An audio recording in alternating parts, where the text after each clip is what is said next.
Hi, 8th grade students. We are continuing our reading of The Greatest Treasure Hunt in History. And we are beginning on page 58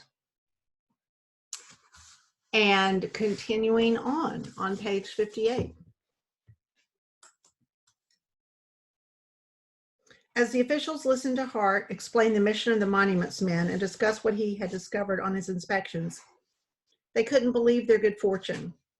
The American had military authority, a jeep, and extraordinary knowledge of the city's monuments and works of art, the best chance of protecting the other repositories. Hart explained depended on him having a complete list of all the Tuscan repositories and their locations. Poggi and Prakashi quickly complied. Hart took a moment and hurriedly scanned the list, making a running tally in his head of the number of art repositories. When he reached the last page, the magnitude of the problem nearly knocked him off his feet. 38 villas in all, located amid constantly shifting battle lines, housed many of the world's greatest art masterpieces. Making matters worse, about 1/3 of the works had no protective crates or wrapping. Hart was frustrated and angry. His most dreadful nightmare had now become a reality. How many masterpieces had already been destroyed in battles or stolen by fleeing German forces, he wondered. He could and would inspect the remaining repositories in Allied-controlled areas, but there wasn't a thing he could do about those located behind enemy lines other than wait. Hart abhorred waiting. Their meeting at an inn, Hart asked Dr. Prakashi to show him how to reach the most damaged portions of the city. As they set out on foot, moving very slowly over smashed stone and broken glass, in the direction of the Ponte Vecchio, Prakashi began recounting the dying days of this beautiful city. Toward the end of July, German commanders had issued a proclamation ordering everyone living along the Arno to evacuate their homes. On July 31st, civilians were prohibited from crossing any of the city's 6 main bridges. This divided Florence into northern and southern halves. While German sappers laid their cables and explosive devices beneath the bridges, soldiers went house to house along the Arno, ensuring that everyone had complied with the evacuation order. When they found a locked door, they used grenades to open it. Several days passed by a new decree ordering all citizens to remain in the lower floors of their homes, away from all windows. Clearly, the German commanders didn't want any witnesses to the Wehrmacht's evil deeds. By this time, thousands of people had crammed themselves into the Pitti Palace, seeking any safety they could find. The first in a series of thunderous explosions came on the evening of August 3rd, each so forceful that the ground shook. Terror seized the crowd. Then someone cried out, "The bridges, the bridges." Explosions continued until dawn, when an eerie quiet descended upon the city.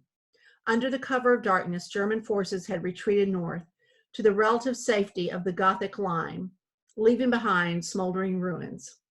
5 of the 6 bridges no longer crossed the Arno, but lay in it.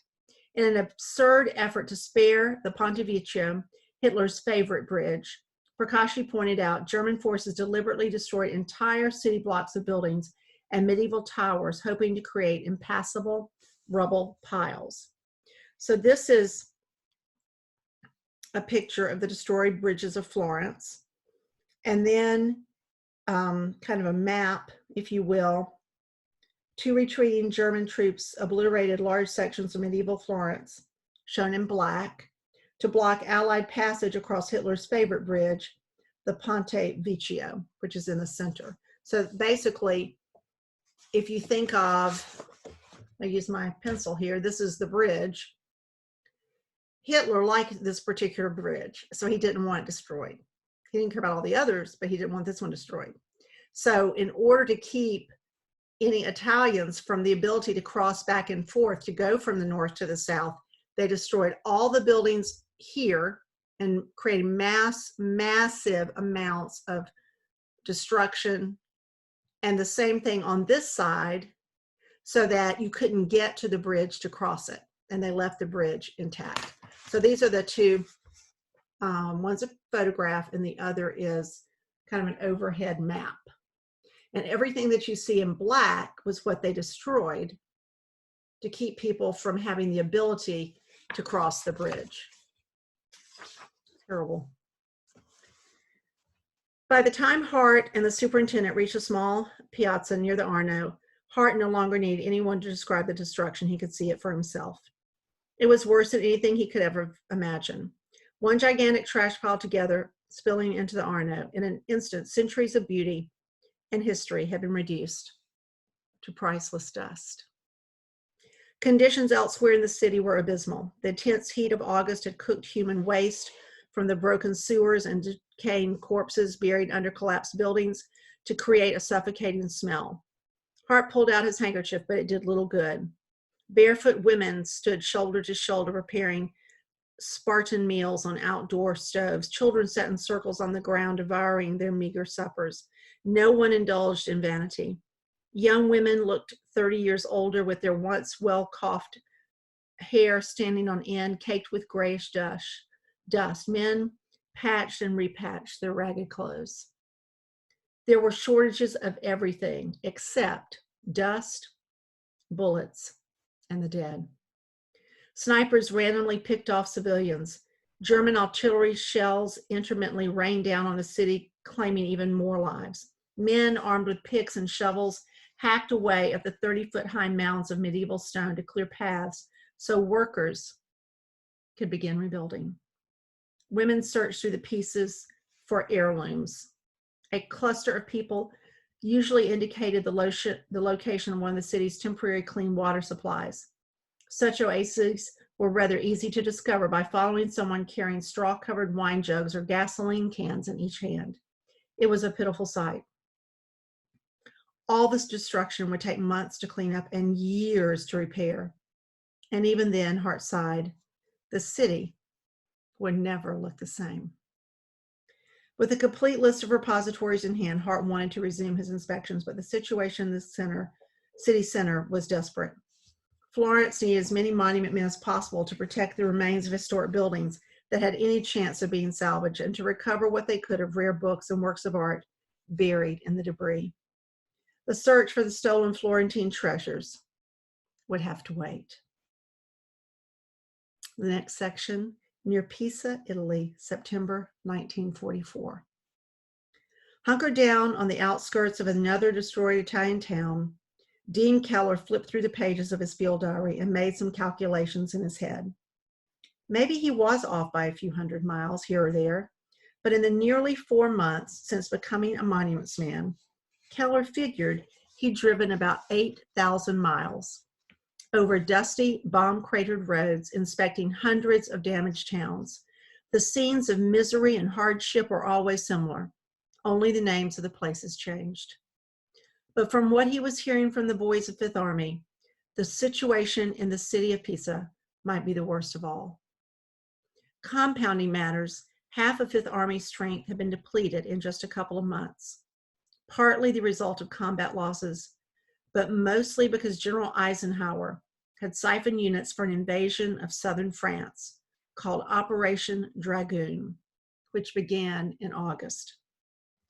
As German shells continued to fall, Keller pulled out his regional map, its folded edges now as soft as tissue paper. Pisa was located 50 miles west of Florence, and as the seagulls overhead confirmed, just 8 miles inland from the Tyrrhenian Sea. The ancient city owed its early developments to the Romans, who understood the importance of its strategically positioned port. The Arno River, flowing east to west, divided the city center just as it did in Florence. This fate of geography also meant the river was a barrier the Allies would have to cross in their offensive that continued to grind north. Allied leaders had declared Florence off limits to bombing due to its historic, art-rich city center. But Pisa, a city with a rich artistic and cultural history of its own, had no such exemption and was subjected to continuous punishing bombing raids that caused immense destruction. Fifth Army artillery then targeted any German-occupied building that the bombers had missed. After 6 grueling weeks of battle, Keller hoped there was still something left to liberate. The following day, September 2nd, Keller and a small team of AMG specialists entered the south side of the city and crept along in their jeeps until the volume of debris forced them to abandon their vehicles and walk. They climbed over ruins, jumping at the occasional rat in the rubble, all the while looking for mines. With 4 months of experience walking through destroyed Italian towns, Keller instinctively assumed that German forces had booby-trapped every building and pathway. After walking just a few blocks in Pisa, he was sure of it. The going was slow and tedious. But by the end of the day, he and the other officers finally reached the old city hall near the banks of the Arno. To celebrate their harrowing journey, Keller and Captain McCallum, the engineer on his reconnaissance team, decided to hang the Stars and Stripes and the Union Jack from a balcony that overlooked the river. As he looked out over the destroyed city and its demolished bridges, Keller realized that he had gone the entire day and seen just 2 citizens in a city with a pre-war population of 72,000 people. Early the next morning, Keller had to use the remains of a narrow streetcar track like a jungle gym just across the Arno on his way to inspect the heart of the city, the Piazza dei Miracoli, Square of Miracles. The growth and prosperity of Pisa from the 11th through the 13th centuries had funded construction of the piazza and its Duomo, Cathedral, Battistero, Baptistry, Campanile, Bell Tower, known as the Leaning Tower of Pisa, and Camposanto, Cemetery. But a cruel siege in 1406 by Pisa's most fierce rival, Florence, signaled an end to the maritime republic's power. Pisa had lived in the shadow of the Tuscan capital ever since. Entering the piazza, Keller noticed that the baptistry had sustained hits. He could see several holes in the roof of the Duomo and one on a facade column, but none looked too serious. A quick glance to his right confirmed that the Leaning Tower of Pisa was undamaged and still leaning. But as he emerged from between the baptistry and the Duomo, he froze. The roof of the city's famed cemetery, the Camposanto Monumentale, was gone. Keller could see a few stubs of charred timber emerging above its wall, but nothing more. In this war, even the cemeteries were dying.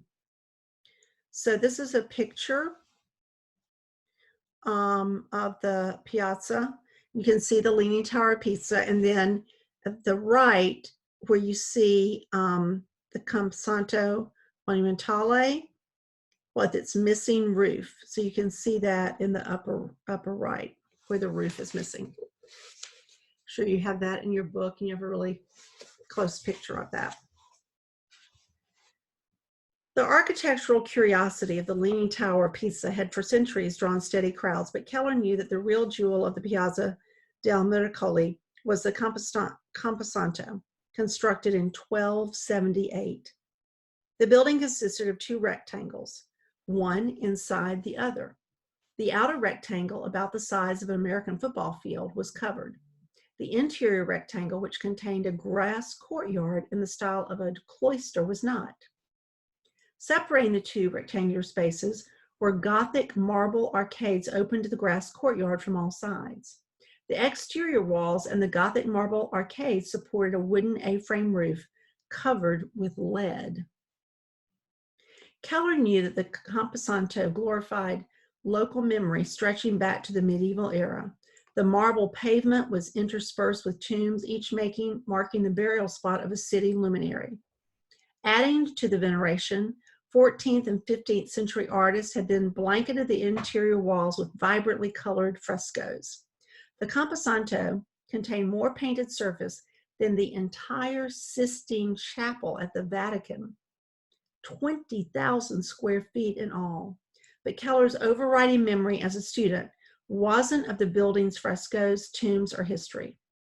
It was the serenity of the space, a welcoming respite for the living, a solemn resting place for the dead. So if you look back at this picture and you look at the rectangle here, so what they're saying is that outer rectangle is about the size of a football field.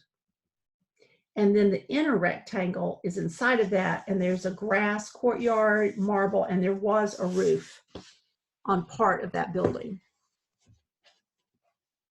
Keller reached into his pocket and pulled out his field diary, and like a pathologist preparing to conduct an autopsy, started recording the damage.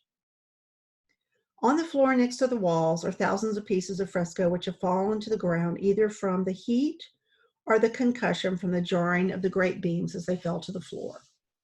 These are mingled with myriads of pieces of broken roof tiles, carved chunks of all sizes from the tombs, blackened embers, and nails. All the sculptures are covered on the upper sides thoroughly with the molten lead from heat, and the running lead is to be found on tombs and paintings alike. Thousands of pieces wildly understated the volume of fragments. As Keller thought about it, they numbered into the millions. The floor of the Camposanto was now the world's largest jigsaw puzzle. Out of the corner of his eye, Keller saw a man rushing toward him, speaking Italian so hurriedly that it took a few minutes to calm him down before asking him to begin again. Bruno Farnese, technical assistant and witness to the fire, had quite a story to tell. So this is a picture of the inside with everything into millions of pieces on the ground.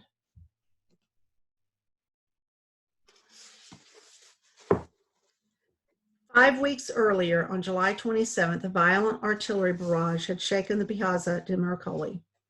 A few shells hit the massive structure.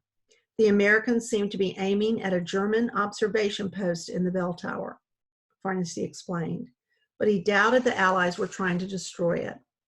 German soldiers had established a position there to call in target coordinates to artillery batteries located far away from the Square of Miracles. Several other rounds struck the Duomo. Farnese knew the cathedral was strong. It could take a dozen blows. But when the shelling stopped and the sky cleared, he saw a thin column of smoke rising from the Camposanto. Even from the ground, flames were clearly visible on the northern side of the roof. Farnese said he would have doused them, but the city had been without water for days. The only weapon to fight the fire was a tall ladder, which he had placed inside the Camposanto 2 months earlier. A small group of volunteers armed with nothing more than shovels, clubs, and poles followed him up the ladder, but the wind off the Tyrrhenian Sea was pushing the fire across the roof faster than the men could fight it. The day was dying, but the fire was gathering strength. Farnese watched as it ran along the great wooden support beams and wrapped its fingers around the lead roof. The beams snapped and crashed to the ground, causing the lead to run in rivulets down the walls. Farnese urged the men forward despite the blistering heat. A shell whistled in, hitting the Duomo, but the great building held. Soon a volley of shells was raining down on the complex. The crowd scattered. The men struggled down the ladder and huddled behind the walls of the Camposanto. The shell fire seemed to be coming from the south, where the Americans were encamped. While the wall offered no protection from artillery, it was the only spot sheltered from the heat of the flames. Another explosion less than 100 feet away knocked one of the men to the ground. This time, the small group ran for the safety of the cathedral. Sometime later, maybe 10 minutes or an hour, it was impossible for Farnese to determine. The artillery fire stopped. Farnese told Keller what happened next. In the night, the Piazza del Miracoli seemed to bleed in the vermilion color of the flames. The Duomo, the baptistry, and the campanelli were there, solemn, almost tinted with blood, no witness to witness the tragic destiny of their brother, minor in age but not in beauty, who was perishing and was irredeemably consumed. It was a sad story, Keller admitted, and he'd heard plenty of them from all the Bruno Farnese in each town that he had inspected. Without another word, Keller turned and walked away, his head dropped and shoulders slumped. As he slowly crossed the lawn, and his mind raced through a jumbled mix of memories of Kathy and Dino, who never left his thoughts.